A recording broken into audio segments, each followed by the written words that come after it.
must be wiser than the king. The end is near. I told you before, I'm not interested in this nonsense. Then I've wasted my time here.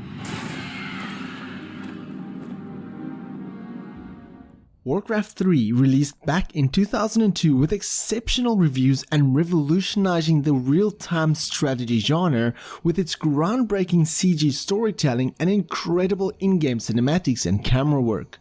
Not only did its expansion The Frozen Throne went on to win multiple awards, but their creative and unique map editor allowed the community to create unbelievable user-generated content, some of which went on to spawn a genre of its own.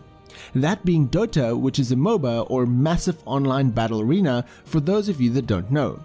Dota went on to being its own game, and that all started with the tools Blizzard gave the community from Warcraft 3. It is actually insane to think that Warcraft 3 came out 18 years ago, and now Blizzard has finally remastered one of their most beloved franchises. However, there is an old saying, if it ain't broke, don't fix it, which essentially means that if something works, just leave it alone. Many might argue that Warcraft 3 should have been left alone. Now this review will focus on two aspects, Warcraft 3 as a product of itself, and then I'll touch over Warcraft 3 Reforged.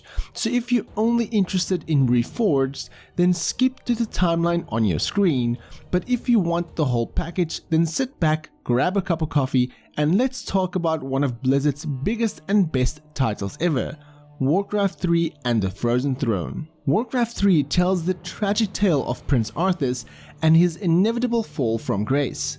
A sequel to one of the best RTS titles to ever hit PC gaming, Warcraft 3 had some big shoes to fill, and it undoubtedly did. It did more than that, in fact.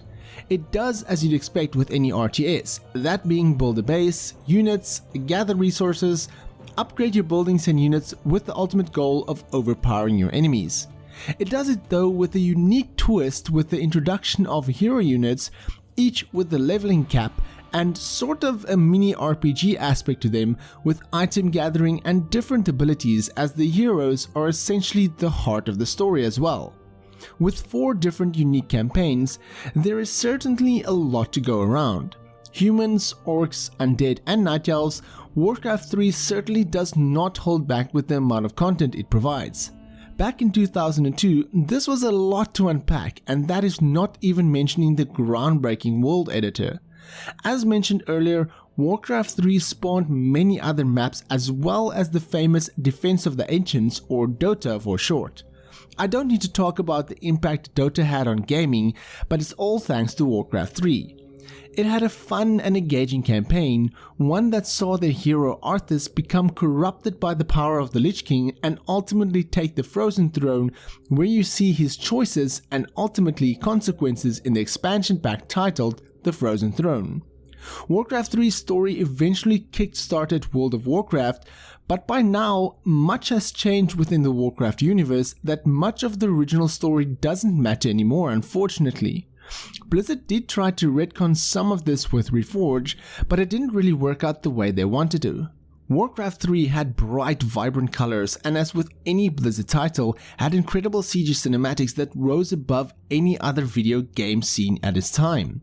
With an epic story, incredible visual effects, exceptional CG storytelling, and groundbreaking world editor, not to mention the powerful online community and a game that sparked the early ages of esports, Blizzard had a clear winner on its hands, and the expansion broadened that even further. The game was still played on a daily basis. Even now in 2020, people still play the original title. However, Blizzard decided that it was time to rebrand this classic, to remaster an icon. They decided to reforge Warcraft 3. But was it worth it in the end? So what's all included in each package?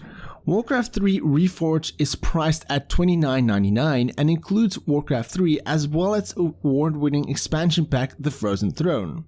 There is also a Spoils of War, or Deluxe Edition if you will, priced at $39.99, which includes a bunch of in-game bonuses for not only Warcraft 3, but for some of Blizzard's other titles as well. Additionally, there was a collector's edition released which was priced around $300 I think, which included a statue of Arthas as well as postcards, but that was released for China only. You can however buy it on eBay if you're willing to fork out the cash. At any time while playing, you can switch to the original assets, which gives you a clear indication of what exactly has changed.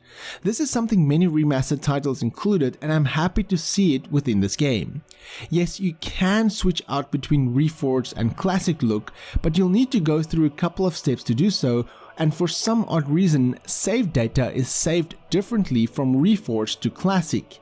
Yes, that does mean that if you play the game on Classic look and want to switch to Reforged, then it'll create a new save data and thus you'll have to start over. I'm baffled as to why Blizzard made that choice. Blizzard has also reworked the online portion of Warcraft 3 for Reforged, but unfortunately it wasn't what the fans wanted. In fact, the new client of Reforged has actually even replaced the original online client of Warcraft 3, so if you're planning on sticking to the original copy, then you're still forced to use the new client, which many say is a downgrade. Many features are now missing, such as cross-region play, custom maps, clan, ladder and rank matches, but to name a few. Looking deeper into this, even more stuff has been removed since the 2018 updates of Warcraft 3, and fans are definitely not happy about this. Warcraft 3 Reforged was supposed to have been more of a reimagining than just a simple remaster. Pete Stillwell from Blizzard described it as a reimagining and that they really want to push the title to the max, stating, quote, "Let's get it to be as perfectly balanced as StarCraft. Let's add more to the editor because it's already powerful. And like a good Blizzard game, it's easy to learn, difficult to master, but let's also make it even deeper," end quote. When the initial trailer dropped, so did my jaw, all the way to the floor. It wasn't simply just going to make the game look pretty or do a few balances, it was a complete overhaul of Warcraft 3. They even planned to tweak some story, which essentially retcons a lot of the MMO content and additionally redo some voice work. They blew everybody away with a reworked cutscene, and I knew at that point that Warcraft 3 Reforged was clearly how a remaster should be done, that this was clearly going to revive an entire RTS genre. However, that kinda changed when the game officially launched. At the start of the game, you'll immediately notice a fresh look, almost like a fresh coat of paint. Animations has been updated, hero portraits redone, and character models reworked. Well, mostly hero units. Some voice work has also been tweaked, but some of them feels a bit off and doesn't match the settings properly. If you zoom in completely, then you can really take in the new 4K visuals, but it's hardly the way you play, and to be frank, it doesn't take you long to get over the new visual look. The intro cinematic has been completely redone, but that was the only one. You'd think when they announced it back in 2018 that Blizzard would redo all of their cinematics, but it was only the intro. It feels rather odd to have a 2020 intro cinematics brought down by the rest of the cinematics, which was created back in 2002 or earlier. It's not to say that they are bad, but it would rather have been better if Blizzard had to stick to one or the other. You can switch out with a new look and old look as mentioned, and custom matches are still there, although Blizzard has a strict new clause which states that any custom map created is completely owned by Blizzard. Which means that if anybody created a groundbreaking mode that becomes as popular as Dota, Blizzard can easily sell it and claim it for themselves. Not only that, but the game is full of glitches and bugs in addition to the problematic Battle.net client that has completely replaced the old one. Most of the initial announcement and promises never made it to Reforged. Just look at this video by IGN where they compare the original announcement to the final version. Glad you could make it, Uther. Watch your tone with me, boy. You may be the prince, but I'm still your superior as a paladin. As if I could forget. Listen, Uther. There's something about the plague you should know. Oh no. We're too late. These people have all been infected. They may look fine now, but it's just a matter of time before they turn into the undead. This entire city must be purged. What? How can you even consider that? There's got to be some other way. Damn it, Uther. As your future king, I order you to purge this city.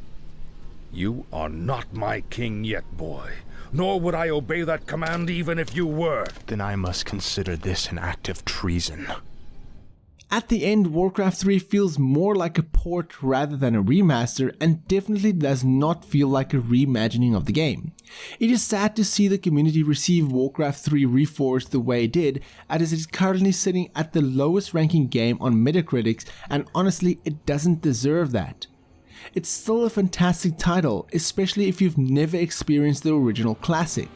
Reforged wasn't exactly as promised, and Blizzard stating that everything will essentially be fixed later on wasn't the answer the community wanted. Warcraft 3 Reforged was a good trip down memory lane and reminded me of how good Blizzard was with character building and storytelling.